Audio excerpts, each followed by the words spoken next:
So, we all have a dream job, right? My dream job is to be a stand-up comedian and or do something on YouTube to which I make a dick of myself and make people laugh. That's what I wanted to do for a while, and that's what I want to do now. I've never wanted to pursue it though, for a few reasons, right? Reason number one, making a cock of yourself is only good if people are laughing with you. If I go onto stage and tell a joke and people are like, what a fucking knobhead, and just look at me, that causes a lot of embarrassment. And what happens to me when I get embarrassed is I go very red in the face. I have a nickname that is Tomato Man because of my superpower of going red in the face. So that's the one reason I didn't want to pursue it. The second reason is failure, right? So imagine I go up on stage, tell a few jokes, make a few people laugh, and then I think, yeah, it's going good, it's going well. And then you do it again, people laugh a bit less, and then you go dry, and you're not funny anymore, right? You don't want to fail, because then you put all your hopes into something, and that's what scared me from doing it. So, but now, I've come to Australia, and that's where I am at the moment. I'm in Cairns, one of them words that you can only say as an Australian, Cairns. So I'm in Cairns, and a few of the people I've met in the hostels and stuff, they've been really cool, and like, even without telling them, a couple of them have gone, do you know what you should do? And I'm like, porn star. And they're like, no. Right, I was like, okay, that's a bit of a letdown, but whatever. They're like, you should be a stand-up comedian. I was like, no way, man, that's what I want to do. So I'm going to go back home and research it and like find if there's any open mic clubs, that kind of thing at home. There should be. Us Stokies are somewhat funny every now and again, as long as we haven't had too many beers and are trying to shag people with genital warts. That's a long story for a different day. Anyway, so the reason I'm recording this and I'm talking to myself is, number one, motivation, so I can watch the video back and clarify that I do want to do this, so when I try and eventually talk myself out of it, I'm going to watch the video and be like, you're going to fucking do it, pal, or I will kill you, which I think would be suicide because I'd be killing myself. But anyway, and reason number two is I think I'm going to upload this to YouTube. Now, for a couple of reasons. One, it's like when you're scared to go in a swimming pool, you go in the shallow end first and you sort of build yourself up for it. So if I put this on YouTube, I've already put myself out there. Even if only 12 people see it and I get one like from my mum, because my mum likes everything, she finds me everywhere on social media. Even if I only get one like, at least someone's like, yeah, he's quite funny, he can say some shit that makes me giggle a little bit. So that's the main reason. So I've put myself out there. I've got into the pool, I've dipped my toes in, and I've tested the water. If by any chance later on I drown, then whatever, man, at least I can say I've tried.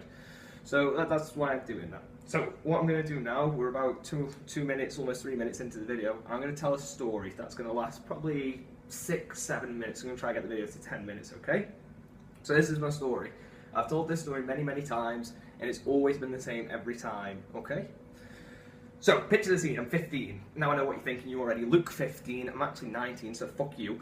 But I'm 15, right?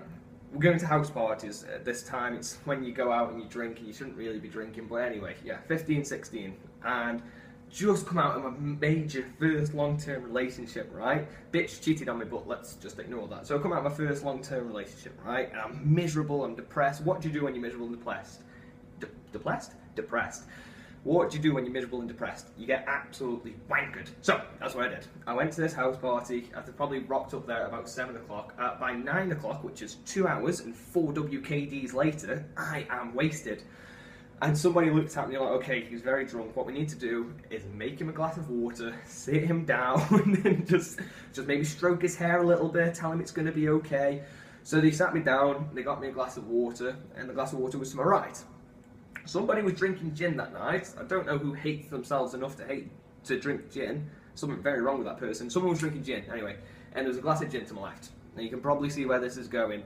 You know that gin is clear like water, and when you're drunk, your right and your left's get a bit muddled. So, I look to my left, and I'm like, oh, that's my water. I should probably want to drink some of that water. So I pick the glass up, and I down it.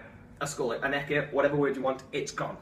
I didn't realise it was gin until I got to the bottom, so I went from being wasted to being dangerously paralytic. I was in a bad state. So instead of just sitting down sort of watching the people around me, I walked up to the airbed, which was in the living room, and I went, bang, straight out like a light. It was like Mike Tyson had hit me. I was on the floor, I was knocked out, KO'd, whatever you want to call it, I'm down, I'm out for the count, the referee has given up, okay? The medics are around, no, okay, so I passed out. I have a tendency to sleepwalk.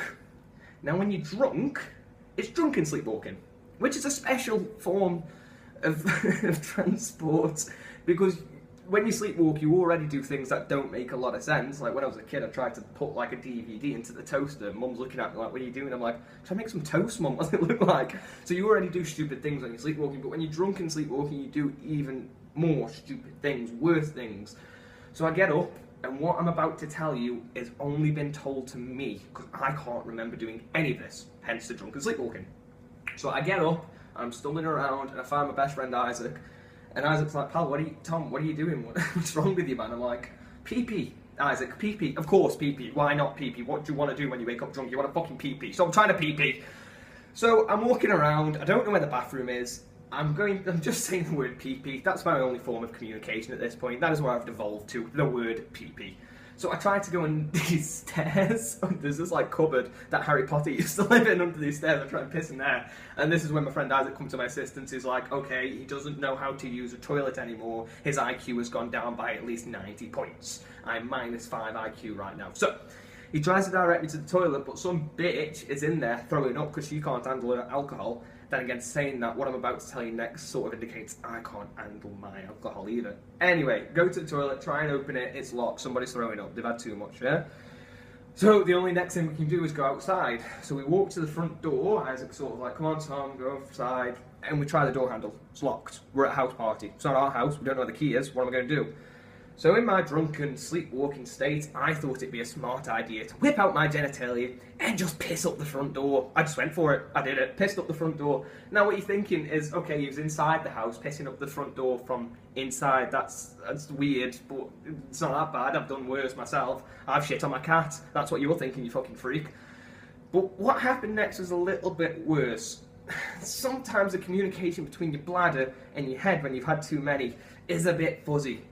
So I carried on pissing, and I turned around to the crowd of people who were shouting, put it through the letterbox, put a stick through the letterbox.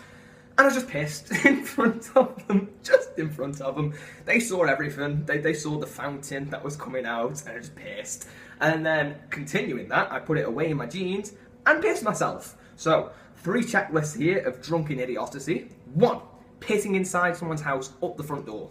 Number 2, presenting your male genitalia to the audience that is watching you piss up the front door. And number 3, pissing in your own jeans.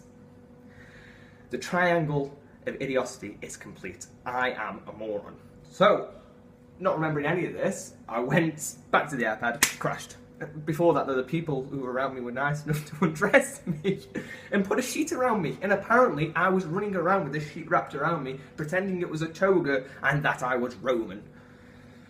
I always did like Socrates and philosophy, so I was pretending it was a toga, and at least 3 or 4 females at said party saw my testicles.